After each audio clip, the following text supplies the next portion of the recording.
Okay, सो अब जो है हम इसमें बैटल ऑफ बक्सर के बारे में देखते हैं, ठीक है।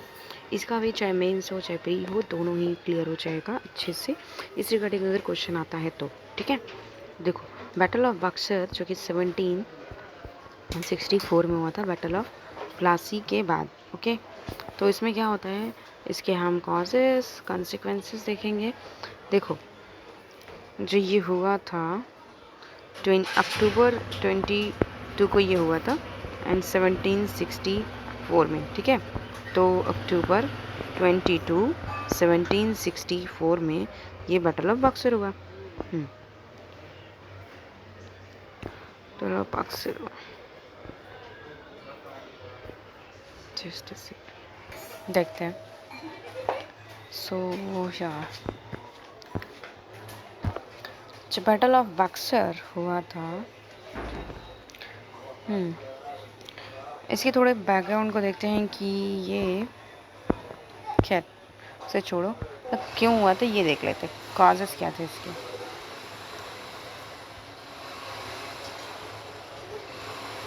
कंपनी जो है मिसयूज़ कर रही थी ना ट्रेड प्रिविलेज का, और मीर कासिम का जो एफर्ट है वो मीर कासिम का effort to defend the autonomy of Bengal, तो मिसयूज़ कर रही थी इन सब चीज़ों का, misuse of trade privilege and Mir Qasim का effort to defend the autonomy of Bengal. तो इन्हीं दोनों के बीच क्लैश हो रहा था और ये वॉर हुआ था। तो देखते हैं, मीर कासिम का कहना था कि राम नारायण जो है एक डिप्टी गवर्नर बिहार है, तो ये जो थे ना, इन्होंने रिफ्यूज़ कर दिया था कि वो सबमिट नहीं करेंगे अकाउंट ऑफ बिहार रेवेन्यू का, despite repeated request from the Mir Qasim, ठीक है। देन इसकी वजह से ओपन डिफाइंस देखने को मिला था मीर कासिम की अथॉरिटी को, एंड इसकी वजह से टेंशन उनको होने लग गया और क्लासेस हुए। फर्दरमोर इंग्लिश के ऑफिसर जो कि पटना में सपोर्ट कर रहे थे राम नारायण को, अच्छा, तो इंग्लिश ऑफिसर सपोर्ट कर रहे थे Ram Narayan deputy governor of Bihar को, इसीलिए वो जो है ना एकदम ओपनली कह रहा था कि भाई हम तो नहीं दिखाएंगे अपनी जो है रेवेन्यू, नहीं सबमिट करेंगे अकाउंट्स को, ठीक है। एंड सो इसकी वजह से एग्जैस्परेट हुआ, सिचुएशन और ख़राब हुई। And then misuse of dastak हो रहा था, कंपनी के ऑफिशियल मिसयूज़ कर रहे थे ट्रेड परमिट्स का, एंड जिसे हम दत्सक कहते हैं एंड एग्जाम्प्टेड किया स्पेसिफाइड गुड्स को from the paying the duties. जिस ये दस्तक में क्या था, कुछ गुड्स को पर ड्यूटी नहीं लगती थी, ठीक है। सो मिसयूज़ होने लग गया इसी चीज़ का, तो रिड्यूस हो गया tax revenue for Mir Qasim. तो देखो पे क्या हुआ कि मीर कासिम, हाँ, टैक्स रेवेन्यू मीर कासिम के लिए रिड्यूस हुआ और अनफेयर एडवांटेज कंपनी के मर्चेंट्स को ओवर लोकल ट्रेडर्स कंपैरिजन में, तो उनके मिला था, लोकल ट्रेडर्स को नहीं मिला था बल्कि कंपनी के जो मर्चेंट्स थे उनको अनफेयर एडवांटेज मिल रहा था, क्योंकि वो दस्तक का यूज़ कर ले रहे थे तो उनको ड्यूटी वगैरह नहीं पे करना पड़ता था वैसे स्पेसिफिक गुड्स पे, ठीक है। देन देखो इसमें क्या है कि हाउ द कंपनी के जो सर्वेंट्स हैं उन्होंने same privilege for their private trade claim कर दिया था, उनके प्राइवेट ट्रेड के लिए भी दस्तक का यूज़ कर रहे थे, एंड दस्तक को इंडियन मर्चेंट्स को भी बेच रहे थे फॉर कमीशन, ताकि उनको और ज़्यादा अर्निंग मिले। तो ये जो है एक कोर्सिव मेथड्स का भी यूज़ किया था इन्होंने, ताकि गुड्स को ले पाए एट चीपर रेट्स पे, और जिसकी वजह से कॉन्ट्रोडिक्शन देखने को मिला spirit of duty free trade का, ड्यूटी फ्री ट्रेड का कहीं ना कहीं उल्लंघन देखने को मिला, ठीक है। So then abolition of duties का जो है किया गया, मीर कासिम जो है डिसाइड किए कि अब हम अबॉलिश कर देंगे ड्यूटी को ऑल टुगेदर, बट ब्रिटिश ने इसके खिलाफ प्रोटेस्ट किया और डिमांड किया प्रेफरेंशियल ट्रीटमेंट, एक जैसा ट्रीटमेंट हमको मिलना चाहिए, ठीक है। And dispute over this transit duties जो है आर्मी कन्फ्लिक्ट में बदल गई और leading to wars between the English and Mir Qasim in 1763। फिर अलायंस हुआ अगेंस्ट द कंपनी के खिलाफ, जो है मीर कासिम जो है सिराज उद्दौला के साथ हाथ मिला लिए और शाह आलम टू के साथ हाथ मिला लिए कि वो चैलेंज करेंगे growing power of the company. तो शाह आलम टू एंड सिराज उद्दौला के सूजा उद्दौला, इन्होंने सिराज उद्दौला तो कहाँ से आ गए इसमें, तो सूजा उद्दौला शाह आलम टू के साथ इन्होंने हाथ मिलाए, ठीक है। सूजा उद्दौला शाह आलम टू के साथ हाथ मिला लिया ताकि वो जो कंपनी के पावर को है ग्रो कर रही थी उसको हरा सके, ठीक है। तो thus the immediate conflict between Mir Qasim और कंपनी वो डेवलप हुआ एक वाइडर स्ट्रगल जिसमें बंगाल, अवध एंड मुगल एम्पायर तीनों आ गए। ठीक है, बंगाल, अवध एंड मुगल एम्पायर ये तीनों आ गए, बंगाल, अवध एंड मुगल एम्पायर तीनों आ गए। ठीक, सो एक बार फिर से देख लेते हैं कि क्या था इसका। सो कॉजेज़ में क्या थे, कॉजेज़ में यही था कि मिसयूज़ ऑफ ट्रेड कर रहे थे, और मीर कासिम का एफर्ट था कि वो ऑटोनॉमी जो थी बंगाल को उसको बनाए रखना चाहता था, तो उसको डिफेंड करता था। इसकी वजह से क्लैशेस हुए, टेंशन्स हुए। तो देखो मीर कासिम का असर्शन जो था यहाँ पे, राम नारायण जो डिप्टी गवर्नर बिहार था, वो उसने कहा कि मैं रेवेन्यू अकाउंट्स नहीं सबमिट करूँगा, डिस्पाइट द रिपीटेड जो है रिक्वेस्ट किया गया था, मीर कासिम ने किया था, फिर भी नहीं किया इन्होंने।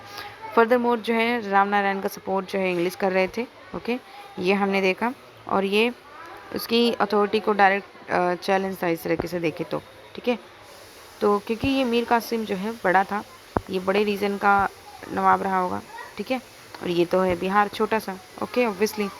देन मिसयूज़ ऑफ दस्तक हो रहा था। दस्तक जो था स्पेसिफाइड गुड्स होते थे जिसके ऊपर ड्यूटी नहीं पे करनी पड़ती थी, इसका मिसयूज़ करने लग गए, और इवन प्राइवेट ट्रेड भी करने लग गए, और इवन इसको सेल भी करने लग गए लोकल ट्रेडर्स को, ताकि इनको कुछ कमीशंस मिल सके।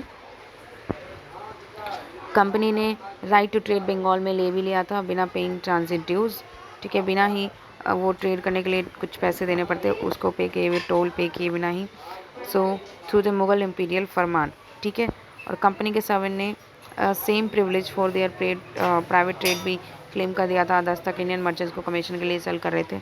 और अबोलिशन ऑफ ड्यूटीज़ को सोचा मीर कासिम ने, तो प्रोटेस्ट किया। ब्रिटिश ने कहा कि हमें प्रेफरेंशियल ट्रीटमेंट चाहिए, और डिस्पाइट तो इसकी वजह से क्या हुआ, एक ये जो है वॉर हुआ। ठीक है, मीर कासिम के बीच। देन आर्मी कन्फ्लिक्ट में बदल गया 1763 में, देन 1764 में होता है, और यहाँ पे अलायंस अगेंस्ट कंपनी के खिलाफ बनाते हैं मीर कासिम।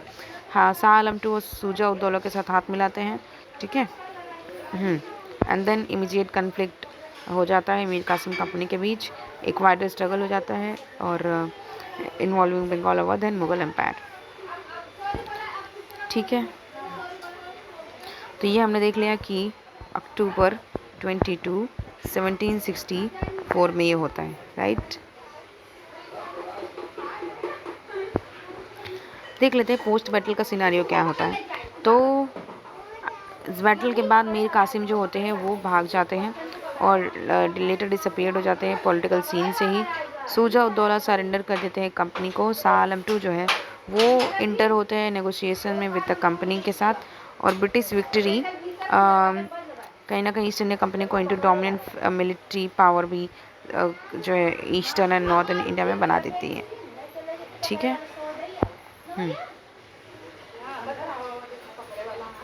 सो एक बार और देख लेते हैं, मतलब कि ये क्या हुआ, पोस्ट बैटल को क्या हुआ ब्रीफली अगर देखें तो वही है, मीर कासिम जो है इस वॉर के बाद जो है बैटल के बाद भाग गए थे और डिसअपियर हो गए थे, पॉलिटिकल सीन में ही नहीं दिख रहे थे। सूजा उद्दौला फिर जो होते हैं वो कंपनी को सरेंडर कर देते हैं। शाह आलम टू इंटर हो जाते हैं नेगोशिएशन में विद द कंपनी। ठीक है, सो ये हमने देखा कि सूजा उद्दौला जो है सरेंडर कर देते हैं कंपनी को, शाह आलम टू नेगोशिएशन कर लेते हैं कंपनी के साथ, और ब्रिटिश का विक्ट्री जो है कहीं ना कहीं ईस्ट इंडिया कंपनी को किस चीज़ में बदल देती है, dominant military power eastern and northern India में। ओके, कंसिक्वेंसेस देख लेते हैं हम लोग। Consequences, English as a major power बन जाती है, यानी कि जो है विक्ट्री जो है कहीं ना कहीं इनको एक major power northern India and contenders बता देती है, supremacy over the entire country. ठीक है, और मीर जाफ़र जो होते हैं इनको रीअपॉइंट किया जाता है as a nawab following the battle. तो मीर जाफ़र जो होते हैं वो रीअपॉइंटेड होते हैं। मीर जाफ़र को फिर से रीअपॉइंट किया जाता है यहाँ पे इन 1763 में, and relations between Mir Qasim and English India become strain, वो और ज़्यादा ख़राब हो जाते हैं। तो वो और यहाँ पे ये मान जाते हैं कि अब इनको district of Midnapore Burdwan Chittagong English को देंगे for maintenance of their army. Mir Jafar को फिर से अपॉइंट किया गया, मतलब ये और वो दोनों रिलेटेबल है। ठीक है, काफ़ी रिलेटेबल है, क्योंकि सेम चीज़ है। देखो चिटगांव इंग्लिश मेंटेनेंस, यहाँ पे मिदनापुर बर्दवान सेम डिस्ट्रिक्ट वही चीज़ें दी जा रही हैं। इंग्लिश को दी गई for maintenance of their army. अब देखो इंग्लिश जो है also granted the permission duty free trade, Bengal में इसको मिल गया, except for the 2% duty on salt. 2% duty on salt लगेगा, इंग्लिश को भी देना पड़ेगा, और ड्यूटी फ्री ट्रेड ग्रांट कर दिया गया इनको बंगाल में। Real power with the English ही रहेगा, ऐसा कहा गया। Despite the Mir Jafar he is minor son, Najmuddaula जो है वो नवाब बने, ठीक है। जब मीर जाफ़र हार जाते हैं तो जब मीर जाफ़र मर जाते हैं, इनके बाद नज़ीमुद्दौला मीर माइनर सन वो नवाब बनते हैं, और बट रियल पावर एडमिनिस्ट्रेशन का वो नाइब सूबेदार के हाथ में रहता है, हु कुड बी अपॉइंटेड और डिसमिस बाय इंग्लिश। जो नाइब सूबेदार होते हैं, ठीक है, सूबेदार, इनको जो है अपॉइंट भी किया जा सकता है और टाइप जा सकता है इंग्लिश के ज़रिए, ठीक है। सो battle of Buxar, treaty of Allahabad होती है 1765 में। इलाहाबाद की जो ट्रीटी होती है 1765 में होती है, ये ध्यान में रखना। ये बैटल ऑफ बक्सर में होती है। तो इसने क्या होता है, साइन हुई थी रॉबर्ट क्लाइव के बीच में, ओके।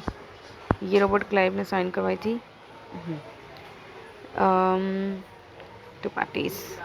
तो Mughal emperor Shah Alam two, nawab of Awadh और शुजा-उद-दौला सेपरेटली साइन किया गया था with 2 parties, Mughal emperor Shah Alam two और नवाब के अवध जो थे शुजा-उद-दौला के साथ किया गया था अगस्त 1765 में। ये अगस्त 1765 में, तो दोनों के साथ सेपरेटली साइन किया गया था, emperor Shah Alam two and then nawab of Awadh Shujauddaula in August 1765 में। तो देखो, तो हमने देख लिया कि ट्रीटी ऑफ इलाहाबाद साइन किया गया बक्सर में ही के बाद। तो देखो इसमें क्या हुआ कि ट्रीटी विद द नवाब शुजा-उद-दौला से क्या हो गया, टेरिटोरियल लॉसेस हुए इनको। नवाब ने सरेंडर किया इलाहाबाद को और कारा और इलाहाबाद को इनको सरेंडर किया। शाह आलम टू को इन्होंने दे दिया जो शुजा-उद-दौला थे। अच्छा ठीक है, ये मुगल एम्पर थे ना Shah Alam to. Than war indemnity दिया, मतलब इनको जो है इन्होंने 50 लाख रुपए पे करने पड़े कंपनी को एज अ वॉर इंडेमनिटी, ठीक है। इंग्लिश लोगों का ये था ना, ये लोग खुद ही मतलब वॉर में आते थे, वॉर करवाते थे, और फिर उसका भरमाना जो था, भरपाई जो था वो इंडियन ही करते थे। देन स्टेट ग्रांट्स क्या था, स्टेट इसमें नवाब ने फुल पोजीशन ऑफ स्टेट का, जैसे कि बलवंत सिंह और जमींदार ऑफ बनारस, इसको फुल पोजीशन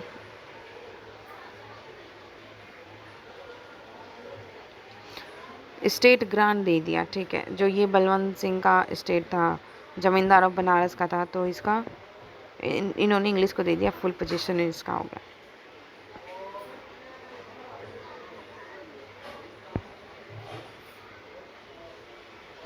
स्टेट जो है ग्रांट में दे दिया उनको, बलवंत सिंह एंड जमींदार ऑफ बनारस। तो ये हो गया, हमने देख लिया। And then treaty with the Shah Alam two में क्या था कि इसमें रेजिडेंसी वो रिसाइड करेंगे इलाहाबाद में, ऐसा कहा गया है। और and which would be ceded to him, that territory जो है उनको दी जाएगी और भाई नवाब शुजा-उद-दौला अंडर कंपनी के प्रोटेक्शन में, और दीवानी राइट्स का ग्रांट करेंगे ये। एम्परर्स इश्यू किए थे एक ऑफिशियल फरमान जिसमें दीवानी का राइट है, revenue collection right Bengal Bihar Orissa का ईस्ट इंडिया कंपनी को मिलेगा in exchange for annual payment of 26 lakh. 26 lakh जो है ये 26 लाख रुपए कौन देगा बताओ, इंग्लिश कंपनी देगी, ईस्ट इंडिया कंपनी इनको देगी, ओके।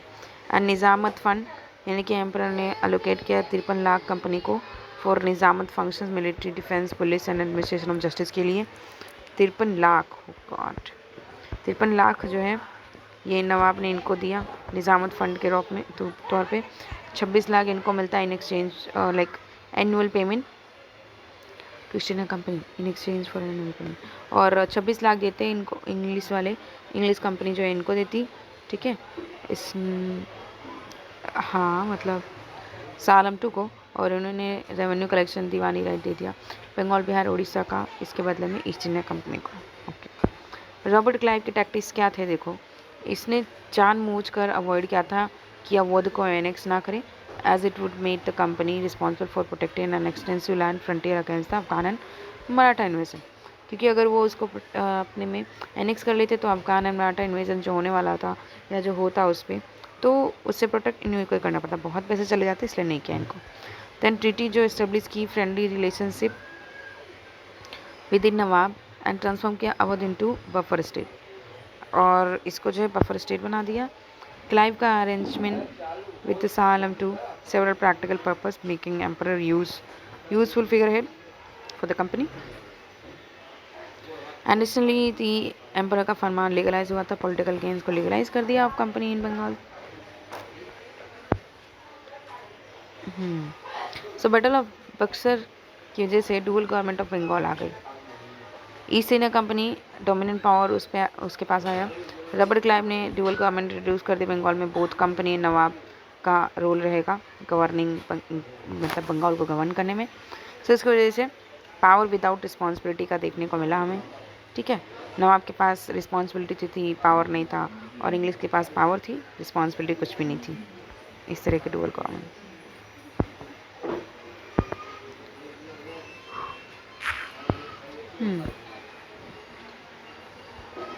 फिर डुअल गवर्नमेंट का अबॉलिशन करते हैं 1772 में वॉरेन हेस्टिंग।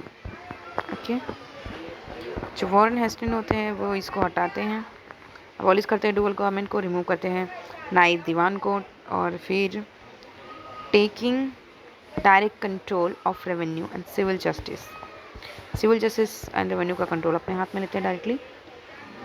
नाइब दीवान को हटा देते हैं जो इंग्लिश अपॉइंट करता था। तो नवाब ने लॉस कर दिया निजामत पावर, एंड वाइल कंपनी ने अज्यूम किया इफेक्टिव कंट्रोल ओवर था Bengal, Bihar, Orissa.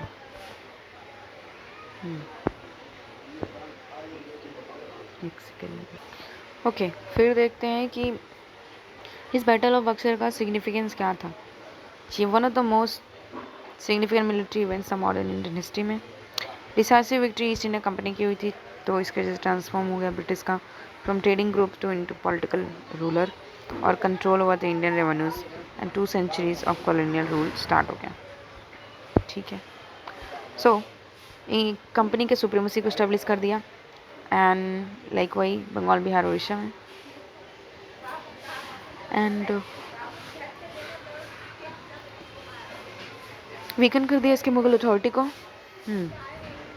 Decline of Mughal empire हुआ जब अगर डिफीट हो गया ना last Mughal emperor Shah Alam two, और ये डिपेंडेंट हो गए एम्पर कंपनी पे for financial and political support.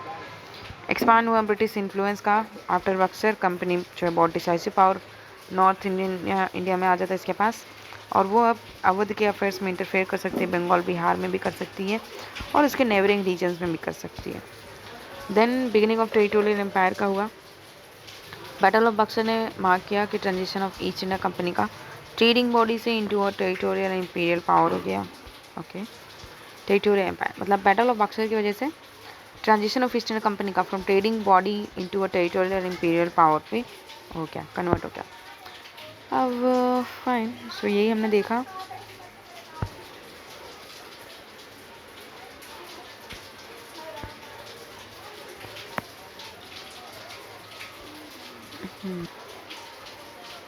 दोनों वॉर का अगर देखें कंपैरिजन किस तरह से थोड़े से डिफरेंट है तो वो देखें।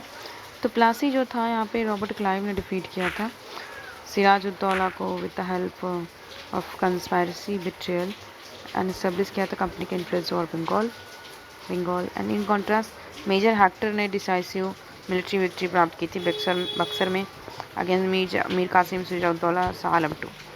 अब जो है प्लासी कहीं ना कहीं मार्क करता है beginning of British political influence Bengal में, बट बक्सर ने कंपनी के पावर को बहुत ही कंसोलिडेट किया और भी ज़्यादा स्ट्रॉन्ग किया, और way for acquisition of Deewani rights लेकर के आ गए। उसकी वजह से दीवानी राइट इनको मिल गया over Bengal, Bihar, Orissa through the treaty of Allahabad 1765, ठीक है, ये हो गया।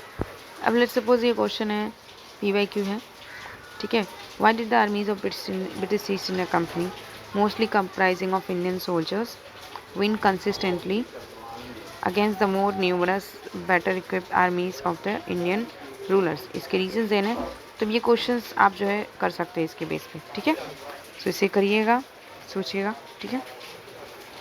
क्योंकि बिट्रेल आ गए थे, और जो है उनके खुद के आर्मी के जो लीडर थे उनका सपोर्ट नहीं कर रहे थे, इंग्लिश के साथ मिल गए थे, ये सारे मेन रीजन्स हैं। और स्टिल जो है सिराजुद्दौला के पास 50,000 की आर्मी होने के बावजूद भी छोटी सी आर्मी इंग्लिश की जीत जाती है। क्यों? क्योंकि बिट्रेयल का सामना करना पड़ जाता है इनको, ठीक है। कंस्पायरेसी चलने लगती है इस वजह से। ओके, मेन रीजन्स को हम कह सकते हैं। ओके, सो इस वीडियो में इतना ही। आगे की बातें हम नेक्स्ट वीडियो में करेंगे। और ठीक है।